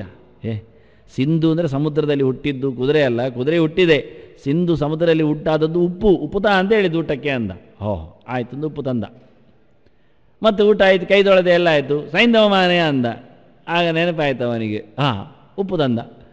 ತಲೆ ಹರಟೆ, ಈಗ ಯಾರಿಗೆ ಉಪ್ಪು ಬೇಕಾ? ಈಗ ಹೋಗುವುದು, ಊಟ ಆದ ತಕ್ಷಣ ಹೊರಡಲಿಕ್ಕೆ ಆಯಿತು, ಕುದುರೆ ತಾ ಹೇಳಿದ್ದು ಒಂದು. ಅಯ್ಯ, ಪ್ರಕರಣ ಅದಕ್ಕೆ ಹೇಳಿದ್ದು. ಭೋಜನ ಪ್ರಕರಣ ಆದರೆ ಉಪ್ಪು ತರಲಿಕ್ಕೆ, ಪ್ರಯಾಣ ಪ್ರಕರಣ ಆದರೆ ಕುದುರೆ ತರಲಿಕ್ಕೆ. ಪ್ರಕರಣ ವಯಸ್ಸು ಅದಕ್ಕೆ ಅರ್ಥ ಮಾಡಲಿಕ್ಕೆ ಉಂಟು. ಶಬ್ದ ಒಂದೇ ಆದರೂ ಅರ್ಥ ಮಾಡಿಕೊಳ್ಳಲಿಕ್ಕೆ ಕಲಿಬೇಕು ಅಂತ ಹೇಳ್ತಾರೆ. ಅಲ್ಲ, ಒಟ್ಟಿಗೆ ಹೇಳಿದ್ದು ನೀವು ಒಮ್ಮೆ ಹೇಳಿದ್ದೀರಿ, ಇಲ್ಲೇ ಬಂದಿದೆ ಹೇಳಿದರೆ ಅದಲ್ಲ. ಪ್ರಕರಣ ಭೇದ ಆದರೆ ಅರ್ಥ ಭೇದ. ಭೋಜನ ಪ್ರಕರಣ ಬೇರೆ, ಪ್ರಯಾಣ ಪ್ರಕರಣ ಬೇರೆ. ಪ್ರಕರಣ ಬೇರೆ ಆಯಿತು, ಪ್ರಕರಣ ಬೇರೆ ಆಯ್ತು. ಒಂದೇ ದಿನ ಇರಲಿ, ಒಬ್ಬನೇ ಹೇಳಿರಲಿ, ಒಂದೇ ಕಡೆ ಹೇಳಿರಲಿ, ಒಮ್ಮೆಗೆ ಹೇಳಿರಲಿ, ಆದರೂ ಪ್ರಕರಣ ಭೇದದಿಂದ ಅರ್ಥಭೇದ ಮಾಡಲಿಕ್ಕೆ ಉಂಟು. ಇಲ್ಲಿ ಪ್ರಕರಣ ಭೇದ ಇಲ್ಲ, ಕರ್ಮ ಪ್ರಕರಣ ಒಂದೇ. ಹೇಳುಗ ಒಬ್ಬನೇ, ಕೇಳುಗನು ಒಬ್ಬನೇ. ಎರಡು ಕಡೆಯಲ್ಲಿ ಕೂಡಿಸಲಿಕ್ಕೆ ಬರ್ತದೆ, ಇಲ್ಲಿ ಕೂಡಿಸಲಿಕ್ಕೆ ಬರುವುದಿಲ್ಲ. ಊಟಕ್ಕಾಗುವ ಕುದುರೆ ತಂದು ಕೂಡಿಸ್ಲಿಕ್ಕೆ ಆಗುವುದಿಲ್ಲ, ಹೊರಡಾಗ ಉಪ್ಪು ತಂದು ಕೂಡಿಸ್ಲಿಕ್ಕೆ. ಹೌದು, ಉಪ್ಪು ತರಿ ಹೇಗೆ ತಂದದ್ದು, ಅದು ಲವಣ ಅತ್ಯಂತ ಪ್ರಶಸ್ತವಾದದ್ದು. ಹೋಗುವ ಮುಂಚೆ ಪ್ರಯಾಣದಲ್ಲಿ ದಾನ ಕೊಟ್ಟು ಹೋಗ್ಬೇಕು. ಸತ್ನಾವ ದಾನ ಕೊಡಲಿಕ್ಕೆ, ಉಪ್ಪು ದಾನ ಕೊಡಲಿಕ್ಕೆ. ಹೇಳಲಿಕ್ಕೆ ಏನು ಹೇಳಿದ್ರು, ಕೂಡಿಸ್ಲಿಕ್ಕೆ ಏನು ಬರ್ತದೆ, ಅದು ಹೋಗುವಾಗ ಉಪ್ಪು ತಂದು ಸರಿಯಾಗಿದೆ. ಉಪ್ಪು ದಾನ ಕೊಟ್ಟು ಹೋಗಬೇಕು ಅಂತ ಇರುವುದು. ಲವಣ ದಾನ ಯಾರಿಗೆ? ಲವಣ ದಾನ ಮಾಡು ತಂದವನಿಗ. ತಂದವನು ತಗೊಳ್ಳೋದಿಲ್ಲ, ಕುದುರೆಗೆ ಅದು ತಿನ್ನುವುದಿಲ್ಲ, ಮತ್ತೆಂತ ಮಾಡು, ಪ್ರಯೋಜನ ಇಲ್ಲ. ಆದ್ದರಿಂದ ಅಗತಿಯಲ್ಲ, ಕೂಡಿಸುವ ಕಷ್ಟಪಡುವುದಲ್ಲ. ಏನಾದರೂ ಬಲಾತ್ಕಾರ ಮಾಡಿ ಕೂಡಿಸಿ ಅಂತ ಕೇಳಬೇಡಿ, ಹೇಳಬೇಡಿ. ಅದು ಆಗುವುದಿಲ್ಲದಿದ್ದರೆ ವ್ಯವಸ್ಥೆ ಅಷ್ಟೇ ಹೊರತು ಆಗುವುದಾದರೆ ಅಲ್ಲ. ಅನಿವಾರ್ಯತೆ ಇದ್ದರೆ ಪ್ರಶ್ನೆ ಇಲ್ಲ. ಇಲ್ಲಿ ಯಾವುದೇ ಅನಿವಾರ್ಯತೆ ಇಲ್ಲ. ಸಾಂಖ್ಯ ಕೃತಾಂತ ಅಂತ ಮೊದಲು ಹೇಳಿಕೊಂಡದ್ರಲ್ಲಿ ದೇವರ ವಿಷಯ ಇಲ್ಲಲ್ವಾ, ಆದ್ದರಿಂದ ಅದು ಬೇಡ ಅಂತ ನಾವು ಬಿಟ್ಟಿದ್ದೇವೆ. ವೇದ ಬರಲಿ ಅಂದರೆ ದೇವರು ಇರುವ ಸಾಂಖ್ಯವನ್ನು ತಗೊಳ್ಳಿ ಮಾರಾಯರೆ, ಅದೀಗ ಇಲ್ಲ, ಅಷ್ಟು ಹೇಳಿ, ಈಗ ಇಲ್ಲ ಹೇಳಿ, ಆಗ ಇಲ್ಲ ಹೇಳಬೇಡಿ, ಕೃಷ್ಣ ಹೇಳುವಾಗಿಲ್ಲ ಹೇಳಬೇಡಿ. ಈಗ ಒಂದೊಮ್ಮೆ ನಿಮಗೆ ಬ್ರಹ್ಮಸೂತ್ರವನ್ನು ಬಿಸಾಡಿ ಬಿಡ್ತೀರಿ, ನಾಳೆ ಬ್ರಹ್ಮಸೂತ್ರ ಬದಯಿಸ್ತೇವೆ ಎನ್ನುವುದಕ್ಕೆ ವ್ಯಾಕರಣ ಸೂತ್ರ ಅಂತ ಅರ್ಥ ಮಾಡುವುದಾ? ಬ್ರಹ್ಮಸೂತ್ರ ಇಲ್ಲ, ಕಳೆದೋಗಿದೆ, ಅದಾಗೋದಿಲ್ಲ. ಆಗ ಇತ್ತಲ್ಲ ಸಾಕು. ಆಗ ಇರತಕ್ಕ ಮೂಲ ರಾಮಾಯಣ ಇತ್ತು, ಇವತ್ತು ಮೂಲ ರಾಮಾಯಣ ಸಿಗುವುದಿಲ್ಲ, ಕಳೆದೋಗಿದೆ, ನಾವು ಉಳಿಸಿಕೊಂಡಿಲ್ಲ, ಬೆಂಕಿ ಹಾಕಿ ಖಾಲಿ ಮಾಡಿದ್ದೇವೆ ಅಂದ ತಕ್ಷಣ ಮೂಲ ರಾಮಾಯಣ ಇಲ್ಲ ಹೇಳುವುದಾ? ಆದ್ದರಿಂದ ರಾಮದೇವರು ಕೇವಲ 27 ವರ್ಷದಲ್ಲಿ ರಾಜ್ಯವನ್ನು ಬಂದವರು ಮತ್ತೆ 30ರಲ್ಲಿ ಹೊರಟೇ ಬಿಟ್ಟರೆ ಹೇಳಿಬಿಡುದ? ಹೇಗೆ? ಮೂಲ ರಾಮಾಯಣ ಇಲ್ಲ, ದಾಖಲೆ ಇಲ್ಲ. ಅವರು 11,000 ವರ್ಷದಲ್ಲಿ ಏನು ಮಾಡಿದರು ಎಂಥದ್ದು ಇಲ್ಲ, ಡೈರಿ ಸಿಗಲಿಲ್ಲ. ರಾವಣನನ್ನು ಮುಗಿಸಿ ಬಂದರು, 40 ವರ್ಷ ಆಯಿತು ಅವರಿಗೆ, 42 ವರ್ಷ ಆಯಿತು ವನವಾಸ ಕಳೆದು ರಾವಣನನ್ನು ಮುಗಿಸಿ ಬಂದಾಗ. ಮತ್ತೆಂಥದ್ದು ಮಾಡಿದರು? ಎಂಥದ್ದು ಇಲ್ಲ. ಮತ್ತೆ ಏನು ಮಾಡಿದ್ದಾರೆ ಎನ್ನುವುದಕ್ಕೆ ನಮ್ಮಲ್ಲಿ ಏನೂ ಇಲ್ಲ ಪುರಾವೆಗಳು. ಆದ್ದರಿಂದ ರಾಮ 50 ವರ್ಷದಲ್ಲಿ ಹೊರಟ ಹೇಳಿಬಿಡುದ. ಇನ್ನು ಕೊನೆಯದೊಂದು ಕೆಲವು ಯಜ್ಞಯಾಗ ಮುಗಿಸಿದ, ಲವಕುಶರನ್ನು ಸೃಷ್ಟಿಗೈದ, ಮತ್ತೆ ಹೋದ. ನಮ್ಮಲ್ಲಿ ದಾಖಲೆ ಸಿಗಲಿಲ್ಲ ಅಂದರೆ ನಾವು ದಾಖಲೆ ಕಳ್ಕೊಂಡಿದ್ದೇವೆ ಅಂತ ಅರ್ಥ. ಇಲ್ಲ ಅಲ್ಲ, 11,000 ವರ್ಷ ಇದ್ದ, ಅಷ್ಟು ಕೆಲಸಗಳನ್ನು ನಡೆಸಿದ್ದ, ಅದರ ಬಗ್ಗೆ ಮೂಲ ರಾಮಾಯಣದಲ್ಲಿ ಇದೆ, ಅದನ್ನು ನಾವು ಬಿಸಾಡಿದ್ದೇವೆ, ಕಳ್ಕೊಂಡಿದ್ದೇವೆ. ಹಾಗೆ ನಿರೀಶ್ವರ ಸಾಂಖ್ಯ ಮಾತ್ರ ನಮ್ಮ ಕೈಯಲ್ಲಿದೆ, ಶೇಶ್ವರ ಸಾಂಖ್ಯ ನಾವು ಕಳ್ಕೊಂಡಿದ್ದೇವೆ. ಆದ್ದರಿಂದ ಇಲ್ಲ ಹೇಳುವುದಲ್ಲ. ಅದನ್ನು ಒಂದೇ ಕರ್ಮದ ಪ್ರಕರಣದಲ್ಲಿ ವಾಸ್ತವವಾಗಿ ಕೃಷ್ಣ ಉಲ್ಲೇಖ ಮಾಡಿದ್ದು ಎರಡೂ ಕಡೆಯಲ್ಲಿಯೂ ಮುಂದಕ್ಕೂ ಹಿಂದಕ್ಕೂ ಒಟ್ಟು ಕರ್ಮ ಸಿದ್ಧಾಂತದ ಬಗ್ಗೆ ಅಧಿಕೃತವಾದ ವಸ್ತುವಾಗಿ ನಮಗೆ ಸಾಂಖ್ಯವನ್ನು ಇಟ್ಕೊಂಡಿದ್ದಾರೆ. ಸರಿ, ಇಷ್ಟಾದರೆ ವ್ಯಪದೇಶದಲ್ಲಿ ವ್ಯತ್ಯಾಸ. ಈಗ ಅಲ್ಲಿ ಹೇಳಿದ್ದು ಸಾಂಖ್ಯೀಕೃತ ಅಂತೆ ಅಂತ, ಇಲ್ಲಿ ಹೇಳೋದು ಗುಣಸಂಖ್ಯಾನೆ ಅಂತ. 2 ಟೆಸ್ಟ್ ಬೇರೆಯಾ ಅಂತ ಕೇಳ್ತಾನೆ. ಅಲ್ಲ, ಒಂದೇ ಟೆಸ್ಟನ್ನು 2 ಬಗೆಯಿಂದ ಹೇಳಬಾರ್ದ? ಅದು ಯಾಕೆ ಹೇಳಬೇಕು? ಬದಲಿಸಿ ಯಾಕೆ ಹೇಳಬೇಕು? ಜಯವನ್ನು ಓದಿ ಅಂತಲೂ ಹೇಳುವುದು, ಮಹಾಭಾರತವನ್ನು ಕೇಳಿ ಅಂತಲೂ ಹೇಳೋದು. ಯಾಕೆ 2 ಹೇಳೋದು? ಒಂದೇ ಆದರೆ 2 ಯಾಕೆ ಹೇಳು ಅಂದರೆ, ಒಂದನ್ನೇ 2 ಆಗಿ ಹೇಳಲಿಕ್ಕೆ ಕಾರಣ ಉಂಟು.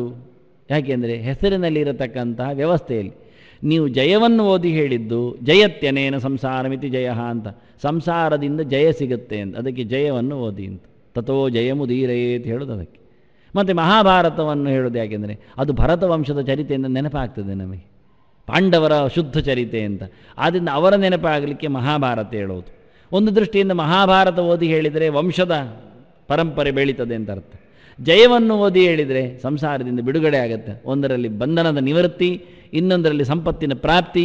ಇದೆಲ್ಲ ಶಬ್ದಗಳಿರಲಿಕ್ಕೆ ಒಂದೇ ಗ್ರಂಥವನ್ನು 2 ಬಗೆಯಿಂದ ಹೇಳಲಿಕ್ಕೆ ಕಾರಣ, ನೀವು ಈ ಪ್ರಶ್ನೆ ಕೇಳಿದ ತೊಂದರೆ ಆಗುತ್ತೆ. ಯಾಕೆಂದರೆ ಅರ್ಜುನ ಮೊದಲಿಂದಲೂ ಕೃಷ್ಣನನ್ನು ಕರೀತಾ ಇದ್ದಾನೆ, ಅಚ್ಯುತ, ಕೇಶವ, ಕೇಶಸೂದನ, ಅರಿಸೂದನ, ಮಧುಸೂದನ.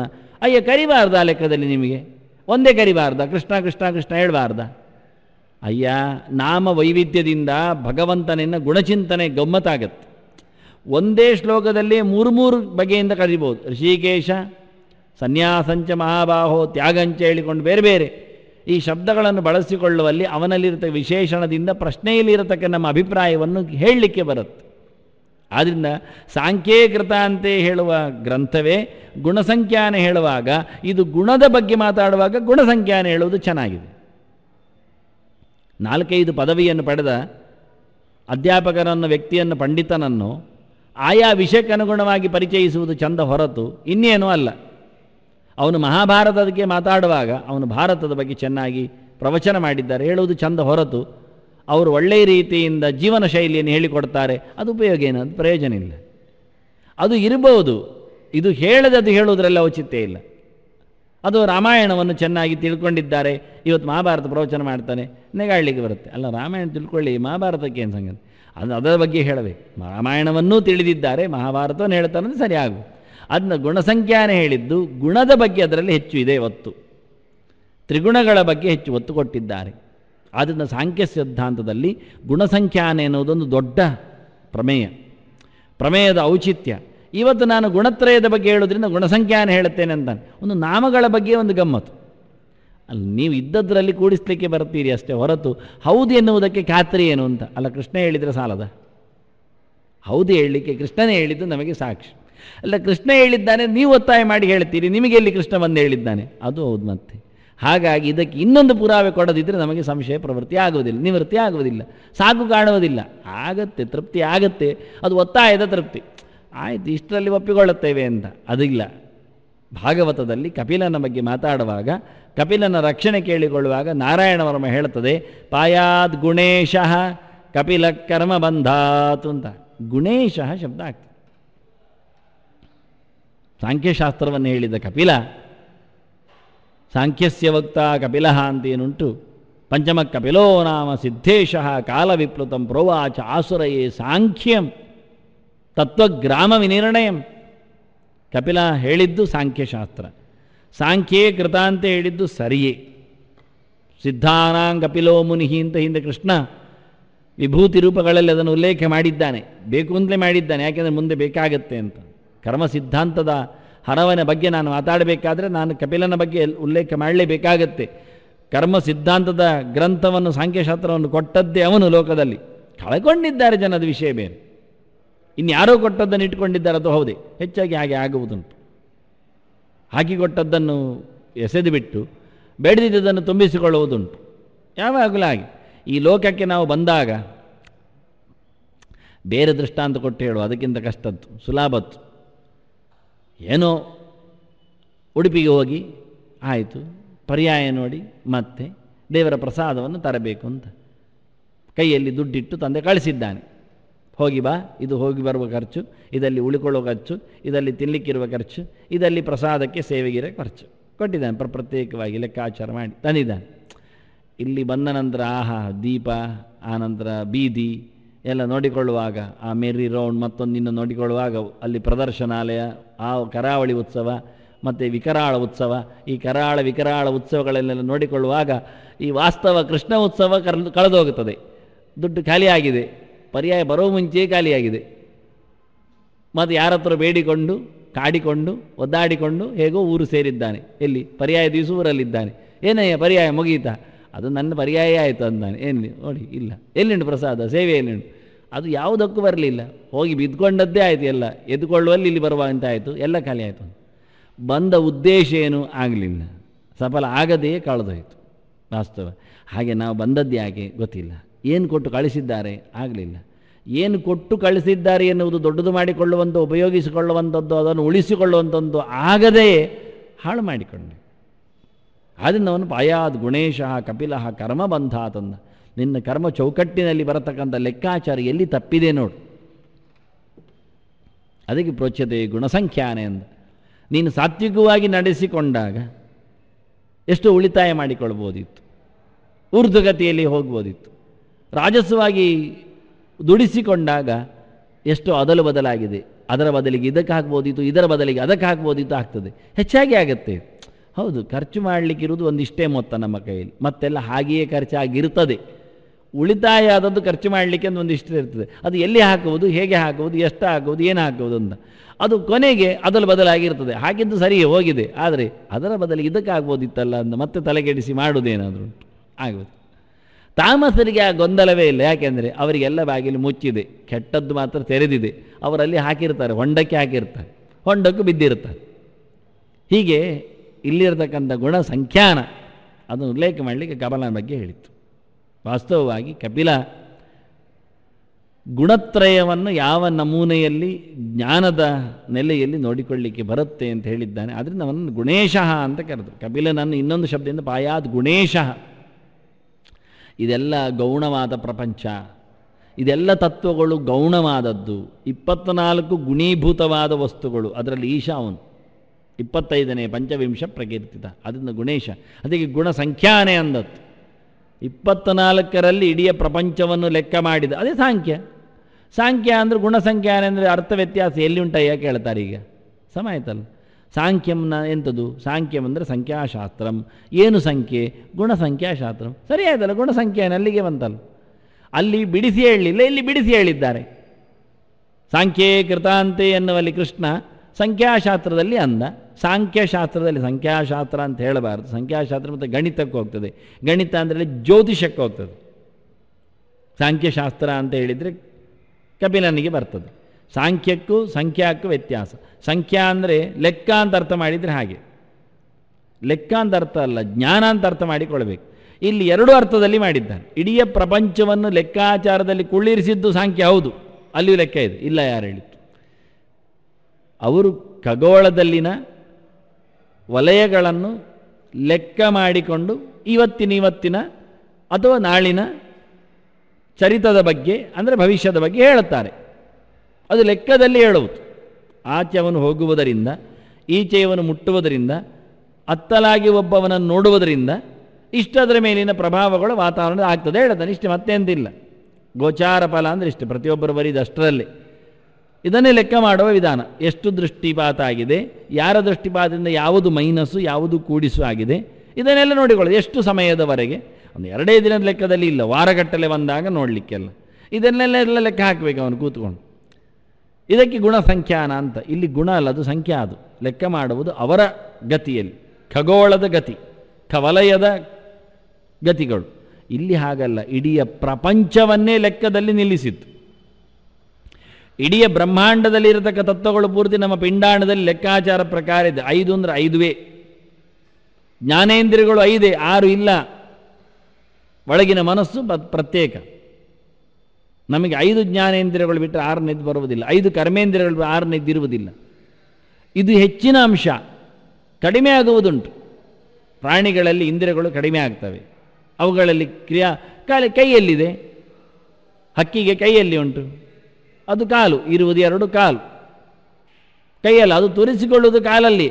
ಏನು ಮಾಡೋದು? ಅದರ ಹಣೆ ಬರಹ, ಅಳಿಸಿಕೊಳ್ಳಬೇಕು, ಉಳಿಸಿಕೊಳ್ಳಬೇಕು ಏನು. ಅದರಿಂದ ಇಂದ್ರಿಯಗಳು ಕಡಿಮೆ ಆಗ್ತವೆ ಹೊರತು ಹೆಚ್ಚಾಗುವುದಿಲ್ಲ. ಅದರಿಂದ ಒಟ್ಟು ಬ್ರಹ್ಮಾಂಡದಲ್ಲಿ ಇರತಕ್ಕ ಇಂದ್ರಿಯಗಳ ಲೆಕ್ಕಾಚಾರವನ್ನು ಪಿಂಡಾಂಡದಲ್ಲಿ ಕಾಣುವುದಾದರೆ ಇಷ್ಟಕ್ಕೆ ಅಂತ ಲೆಕ್ಕ ಮಾಡಿಕೊಟ್ರು. ಇದೆಲ್ಲ ಅದ್ಭುತವಾದಂಥ ವಿಜ್ಞಾನಗಳು, ಅವರದ್ದು ವ್ಯವಸ್ಥೆಗಳು. ಅದಕ್ಕೆ ವಿಷಯವಾಗಿರತಕ್ಕ ಪಂಚಭೂತಗಳು, ಅದಕ್ಕೆ ಅಲ್ಲಿರತಕ್ಕಂತಹ ವಿಷಯಗಳು, ಶಬ್ದ ಸ್ಪರ್ಶ ರೂಪ ರಸಗಂಧಗಳು, ಇನ್ನೇನೇ ಇಲ್ಲ ಅದರ ಆಚೆಗೆ ಪಡೆಯುವಂಥದ್ದು. ಅಲ್ಲಿಗೆ 20 ಆಗಿ ಹೋಯಿತು. ಮತ್ತೆ ಮನಸ್ಸು, ಬುದ್ಧಿ, ಅಹಂಕಾರ, ಆನಂತರ ಪ್ರಕೃತಿಯನ್ನು ಸೇರಿಸಿಕೊಂಡು, ಅವ್ಯಕ್ತವನ್ನು ಸೇರಿಸಿಕೊಂಡು 24 ನಿಲ್ಲಿಸಿ ಅದರ ಆಚೆಗೆ 25. ಈ 24ಕ್ಕೆ ಇರತಕ್ಕ ದೇವತೆಗಳ ಗಣನಗಳು ಅವರು ಉಲ್ಲೇಖ ಮಾಡಿ, ಹೀಗೆ ಬಹಳ ಸುಂದರವಾಗಿ ಇಡೀ ಗುಣಭೂತವಾದ ಪರಭಗವಂತ. ಗುಣ ಅಂದರೆ ಗೌಣ ಅಂತ ಅರ್ಥ. ಗೌಣ ಅಂದರೆ ಕೆಳಗಿನದ್ದು ಅಂತ ಅರ್ಥ. ಇಷ್ಟೊತ್ತಿಗೆ ಪ್ರಶಸ್ತವಾದ ಕಾಲ ಅಂತಾರೆ. ಅಷ್ಟೊತ್ತಿಗೆ ಆಗಲಿಲ್ಲ ಆದರೆ ನಿಮಗೆ ಗೌಣ ಕಾಲ ಹೇಳುತ್ತೇನೆ ಅಂತಾರೆ. ಅಂದರೆ ಗುಣವಾದ, ಗುಣಭೂತವಾದ, ಕಡಿಮೆ ಮಟ್ಟಿನ ಫಲ ಅಷ್ಟು ಬರುವುದಿಲ್ಲ ಹೇಳ್ತಾರೆ. 10 ತಾರೀಕಿನ ಒಳಗೆ ಅಪ್ಲಿಕೇಶನ್ ಹಾಕಿ ಅಂತ. ಮತ್ತೆ 10 ದಿನ ಎಕ್ಸ್ಟೆನ್ಷನ್ ಕೊಡುತ್ತೇನೆ, ಆದರೆ 50 ರೂಪಾಯಿ ಕಟ್ಟಬೇಕು ಅಂತ. Fine, with fine. ಅದು ಗೌಣ ಕಾಲ, ಕೆಲಸ ಆಗತ್ತೆ. ಅದು ಪ್ರಶಸ್ತ ಅಲ್ಲ, ನಾವು ಕಳ್ಕೊಳ್ಳುತ್ತೇವೆ. 50 ರೂಪಾಯಿ ಕಳ್ಕೊಂಡು ಆ ಕಾಲವನ್ನು ಉಪಯೋಗಿಸಿಕೊಳ್ಳುತ್ತೇವೆ. ಹಾಗೆ ಕೆಲವು ಕಾಲದಲ್ಲಿ ಗೌಣವಾದ ಕಾಲವನ್ನು ಕೊಟ್ಟು ಪ್ರಾಯಶ್ಚಿತ್ತ ಹೇಳ್ತಾರೆ. ಇದು ದಾನ ಮಾಡಿ, ಇದು ಬಿಟ್ಟು ಕೊಡಿ, ಇದಕ್ಕೋಸ್ಕರ ಇದನ್ನು ನಿರೀಕ್ಷೆ ಮಾಡಿ ಹೇಳಿಕೊಂಡು. ಆದ್ದರಿಂದ ದಾನದಿಂದ, ಕೆಲವು ವಸ್ತುಗಳ ವಿನಿಯೋಗದಿಂದ, ಇನ್ನಿತರ ದ್ರವ್ಯಗಳ ಹಾನಿಯಿಂದ ಕಳಪೆಗಾಲವನ್ನು ನಾವು ಉಪಯೋಗಿಸಿಕೊಳ್ಳುತ್ತೇವೆ. ಆದ್ದರಿಂದ ಇಡೀ ಜಗತ್ತು ಗುಣಭೂತವಾದದ್ದು, ಅತ್ಯಂತ ಪ್ರಧಾನವಾದದ್ದು ಪರಮಾತ್ಮ ಭಗವಂತ. ಅದರಿಂದ ಗುಣಸಂಖ್ಯಾನೆಯನ್ನು ಇಡೀ ಜಗತ್ತಿನ ಪರಿಚಯ ಮಾಡಲಿಕ್ಕೆ ಬಂದದ್ದು ಸಾಂಖ್ಯಶಾಸ್ತ್ರ. ದೇವರ ಬಗ್ಗೆ ಎಂದೂ ಪೂರ್ತಿ ಮುಗಿಯುವುದಿಲ್ಲ ಅಂತಾನೆ. ಭಗವಂತನಿಗೆ ಪೂರ ಹೇಳಲಿಕ್ಕೆ ಆಗುವುದಿಲ್ಲ. ಭಗವಂತ ಅದರ ಆಚೆ ಇದ್ದಾನೆ ಹೇಳಿ ಆಯಿತು, ಮುಗಿಯಿತು. ಎಂತ ಆಚೆ ಇದ್ದಾನೆ? ಇದು 24 ಅಲ್ಲ ಯಾರೋದು ದೇವರು, ಆಯಿತಾ? ದೇವರು ಯಾರು ಅಂದರೆ ಇದು 24 ಅಲ್ಲ, ಒಂದೊಂದಲ್ಲ ಹೇಳೋದು. 1ನೇದ್ದಲ್ಲ, 2ನೇದ್ದಲ್ಲ, ತುಂಬ ಹೊತ್ತು ಹೇಳಬೇಕಾದ್ರೆ 3ನೇದ್ದಲ್ಲ, 4ನೇದ್ದಲ್ಲ, 24ರವರೆಗೆ ಹೇಳಲಿಕ್ಕೆ ಅದು ಯಾವುದೂ ಅಲ್ಲ ದೇವರದ್ದು. ಅದನ್ನ ದೇವರ ಪರಿಚಯ ಮಾಡಿಸುವುದರಿಂದ ಹೆಚ್ಚು ಪ್ರಪಂಚದ ಪರಿಚಯ ಮಾಡಿಸಿ ಭಗವಂತನ ಪರಿಚಯವನ್ನು ಪ್ರಪಂಚ ಅತೀತನಾಗಿದ್ದಾನೆ ಅಂತ ತೋರಿಸಿಕೊಡುವುದೇ ಮುಖ್ಯ ಲಕ್ಷಣ ಇಲ್ಲಿ. ಆದ್ದರಿಂದ ಅದನ್ನು ಉಲ್ಲೇಖ ಮಾಡಿ. ಹೀಗೆ ಕೃಷ್ಣ ಹೇಳುವಲ್ಲಿ ಏನೋ ಒಂದು ಚಮತ್ಕಾರ ಮಾಡುತ್ತಾ 2 ಕಡೆಯೂ ಒಂದೇ ಶಾಸ್ತ್ರದ ಪ್ರಯೋಗ ಇದೆ ಎನ್ನುವ ಒಂದು ಔಚಿತ್ಯದೊಟ್ಟಿಗೆ ಪ್ರಪಂಚದ ಒಂದು ಔಚಿತ್ಯ ತೋರಿಸಿ, ಕರ್ಮ ಎಲ್ಲ ಪ್ರಪಂಚದಲ್ಲಿಯಯ್ಯ, ಮಾಡಿಸುವ ಭಗವಂತ ಪ್ರಪಂಚ ಅತೀತನಿದ್ದಾನೆ, ಮಾಡುವವ ಪ್ರಪಂಚದಲ್ಲಿ ಇದ್ದುಕೊಂಡೇ ಮಾಡಬೇಕಯ್ಯ. ಅದರ ಒಟ್ಟಿಗೆ ಇಡೀ ಜಗತ್ತನ್ನು ತಿಳಿಯುವುದರ ಹೆಚ್ಚಿಗೆ ಭಗವಂತನಂತ ತಿಳಿವೆ. ಇದೆಲ್ಲ ಗುಣಸಂಖ್ಯಾನದ ಅರ್ಥಗಳು. ಜ್ಞೇಯವಾದದ್ದು ಭಗವಂತ, ಕರ್ತ ಪ್ರಧಾನವಾಗಿ ಪರನಾದವ ಭಗವಂತ. ನೀನು ಗುಣೀಭೂತ ಕರ್ತರಿದ್ದೆ ಅಷ್ಟೇ. ಅದನ್ನ ಕರ್ಮ ಎನ್ನುವುದು ಪ್ರಪಂಚದಲ್ಲಿದೆ, 24ರ ಒಟ್ಟಿಗೆ ಇದೆ. ಆ ಕರ್ಮಾತೀತನಾಗಿ ಅದರ ಅಧ್ಯಕ್ಷನಾಗಿ ಪರಸ್ವಾಮಿಯಾಗಿ ಭಗವಂತ ಇದಕ್ಕಿಂತ ಆಚೆ ಇದ್ದಾನೆ ಅನ್ನುವ ಲೆಕ್ಕಾಚಾರವನ್ನು ಉಲ್ಲೇಖ ಮಾಡುತ್ತಾ ಅದನ್ನು ನಿನಗೆ ಹೇಳುತ್ತೇನೆ ಅಂತ ಹೀಗೆ ಹೇಳುವ ಮುಂಚೆಯೇ ಹೇಳುವ ಅನೇಕ ಮುಖಗಳನ್ನು ಇಲ್ಲಿ ಕೆಲವು ಉಲ್ಲೇಖ ಮಾಡಿದ್ದಾನೆ. ಕೃಷ್ಣ ಶ್ರೀಕೃಷ್ಣಾರ್ಪಣಮಸ್ತು, ಕೃಷ್ಣ ಶ್ರೀಕೃಷ್ಣಾರ್ಪಣಮಸ್ತು, ಕೃಷ್ಣ ಶ್ರೀಕೃಷ್ಣಾರ್ಪಣಮಸ್ತು, ಕೃಷ್ಣ ಶ್ರೀಕೃಷ್ಣಾರ್ಪಣಮಸ್ತು, ಕೃಷ್ಣ ಶ್ರೀಕೃಷ್ಣಾರ್ಪಣಮಸ್ತು, ಕೃಷ್ಣ